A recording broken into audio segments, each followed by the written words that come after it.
Shemai Elite Dangerous Chums, and welcome to another episode in my series, Laser Mining for Merits. I'm talking through the best ships for mining, laser mining, and the knock-on effects for merits, and they're all essentially comparable. But this is very much top tier. We're talking about the Corvette. You're going to need Rear Admiral in the Federation to unlock this, unfortunately, which is why the Anaconda is better, because you don't need an unlock.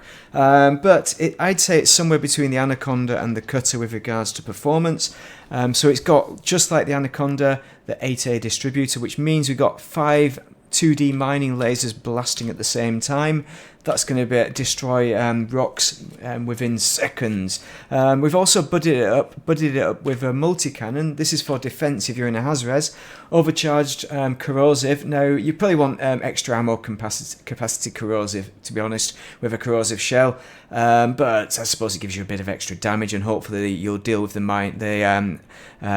bandits quite quickly. But did that up with a beam laser. This probably needs to be G5 really, with long range to give it the best performance. But you could remove one of these mining lasers, which might be your preferential, and put a huge point in here with either a multi-cannon with thermal or another beam laser perhaps, and we should be able to fire that nicely with what we've got equipped here. So lightweight ally, heavy duty deep plating, no surprises, G5. Power plant, overcharged G3. You'll want something bigger if you uprate it for absolute best survivability, to probably an 8A armoured or something like that. I'll put the two builds in the description, of course I will, one for a Haz Res and one just standard for if you don't have the money to upgrade to a Haz Res version. Thrusters, 7A, dirty drive, G5. You also want the drag drive experimental on that as well. 6A, SCO. It can be anything. Normally you're mining in system for merit mining, so you don't need to jump out of system, but the SCO is essential to get to and fro to your mining spot. Life support, 5D, just like the sensors 8D, and you can go lightweight on those if you have that unlocked. This is the important bit. Weapon distributor, 8A, weapon focus, G5 super conduits. That's going to keep your mining lasers burning away for as long as possible, and it'll get through most of the asteroid. If anything, it's the heat that kind of makes me take the finger off the trigger most times, because it does generate a lot of heat and there's not a lot you can do about that. Right, so optional internals. Now we've got here. Cargo rack rises a 128 and a 128. And a 64, so it's 320 compared to the Anaconda's 264, so it's a lot better than the Anaconda with regards to cargo, but it's not as good as the Cutter, which will give you 5112 in the Cutter build. But it'll blast through those asteroids a lot quicker though. And the other benefit on this build is as well that you've got these universal multi-limpet controllers. So you've got 8 limpets on that one because it's huge, 7C. So we've got 8 on that, and then we've got these 2 here. 3 and 3 is 6, so 14, and then we've got a 2 on this 3D, so 16 limpets. Now, with 5 mining lasers, you want at least 3, or ideally 3.5 limpets per mining laser, so 3 times 5 is 15, and we've got 16 total limpets, so collector limpets, so it's the ideal, really, pretty much mining laser to collector limpets ratio. What else? We've got module reinforcement package and hull reinforcements. These can obviously, hull reinforcement could be deep plating, etc. as well. But these are in the military compartments. We can't do anything else with them. What else? So we've got the refinery. We've got a 4A, which is ideal. 3 works as well, but because of the space, just use a big one. You can collect as many as you want. It gives you more options. But 10 is overkill, yes, for merit mining. Prospector limpet controller. This is a good one. You want at least 2 active limpets for a big ship is ideal. So we've got a 3A there, and that's going to mean we can blast across prospector limpets 2 at a time. But you want a 3A for laser mining, and you want to make sure you bind your prospector limpet to this unit and not this unit up here, because that one also has a prospector limpet. Actually, universal, yeah, I think it does, yeah. So that's our build. Let's have a look at the utility mounts. I've not looked at that, have I? So we talked about the prismatic shield. You can use a normal shield, high capacity. Yes, but you'll want a shield booster with it. So if you're in a Haz Res, you want a lot more of these shield boosters. You want to max them out, essentially. Point defenses, you have 2. You could go for 3, but 2 is probably as low as I'd go. Close at the bottom to get the cargo hatch for those hatch breaker limpets that will be coming in from the bottom. Heatsink launcher just for any mishaps that you might have. But these are fill up with shield boosters basically for your optimum build. Check the description because I will do both optimum and this build in the description to help you out there. So that is the build. Let's go on to how it performs out in an asteroid field.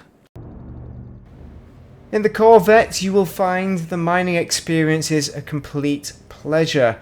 And that's because it's got great handling, great maneuverability, so you can rotate to get line of sight on your targets really nicely, really smoothly. It's the best large vessel presently in the game for doing that. And it's an awesome laser miner as well, akin to the Anaconda, which has exactly the same distributor.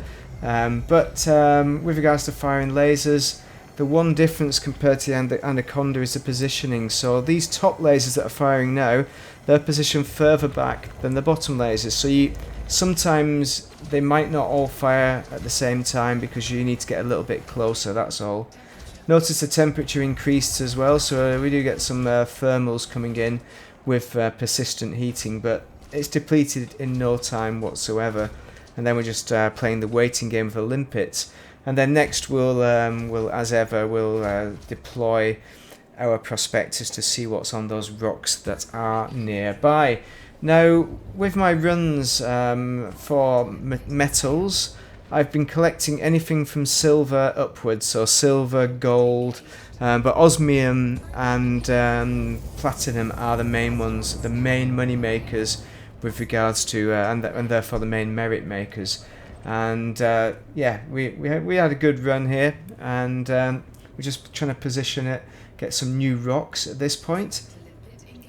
It's not massively fast, but I think none of the ships are fast when you've got your cargo scooped down, but it's the way I like to do it. I can't be bothered lifting the scoop, putting it back down. I realised I could do it a bit faster, so just bear that in mind. I've taken a more relaxed kind of way with regards to this. So watch the percentage of that rock go down. The minerals are just getting completely eradicated there, and the limpets are doing well. Temperature's gone up again. Seems to increase. It varies a little bit on your temperature on how it does. So overall, it's a very good laser mine. It's a really fun and also, as ever, chillaxed experience. It's somewhere between probably the Anaconda and the Cutter with regards to cargo. So you'll be, but you won't be out here a long time though, because it deals with rocks really quickly, as you can tell, being able to run 5 lasers in one go. So let's have a look at the outside then. Now then, let's fire those lasers to see how far back those top lasers are in the huge mounts compared to the bottom lasers. So just bear in mind, if your lasers turn off, that's why. I know you can tell there that the limpets are going everywhere because the positioning is purely for the thumbnail, not for laser mining. So don't laser mine like that. You need to be pointing downwards. So let's make the sail at Gavin Henson Gateway, the famous Welsh rugby player. I think was he a football player as well, but he wasn't as good, or a cricket player. Anyway, forget about Gavin Henson. Let's make the sail. Gold to start off with. Only 15 units here, so we made a measly, look at the bottom right hand side, 632 merits. So that's the gold. Osmium, this is a big ticket one at 170 grand, only 15 or was it 14 of them, but 1,796 merits. The big one though is the platinum, 244 at 210 grand, making you 37,368 merits. Awesome. So this is the that's on the Corvette, and so we made on average between around about 40 to 41,000 merits over 55 minutes pretty consistently out there in the asteroid fields. And that is an equivalent 45,000 merits per hour. I know that hourly rate is a theoretical number because you're never going to be out there for an hour. And bear in mind, it's only talking about the time in the asteroid field, not transit to and from it. But the most direct competitor for fast miners is the Anaconda, which will mine just as fast as the Corvette, maybe even faster because it's got better laser positioning. And that would make you around about 43,000 merits per hour, so a little bit less than the 45,000 of the Corvette. And the Anaconda's cheaper as well at 289 million, only slightly cheaper than the Corvette at 325 million. But the Cutter, on the other hand, will cost you a massive mammoth 488 million. But it might make you more money because you will be out there for a longer amount of time. So we're out there in the Cutter for just under an hour and a half, and that made an hourly rate which was a little bit more varied, between 40 and 46,000 per hour. So it could make you more money than the Anaconda or the Corvette, more merits, dependent upon how good your run is going. But there is a significant variation between what kind of results I was getting out of the Cutter. But I mean, what you've got to think about is how you're going to use your miner, really. Because, and of course the cost as well. The Anaconda, for my money, is going to be the best Haz Res miner in the game, really. Because you've got that huge hard point that you can use for a weapon. But you can't, if you want to use 5 laser miners.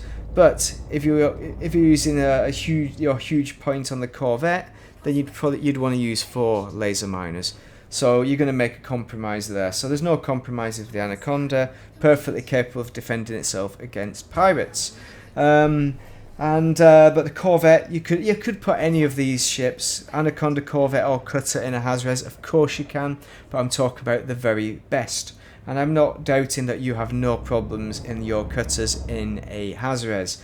And bear in mind, the Haz Res will make you twice as much money or merits per hour than in a non-Haz Res, because all these numbers that I'm quoting to you are for a standard platinum hotspot, because that was a limitation of my power play, unfortunately.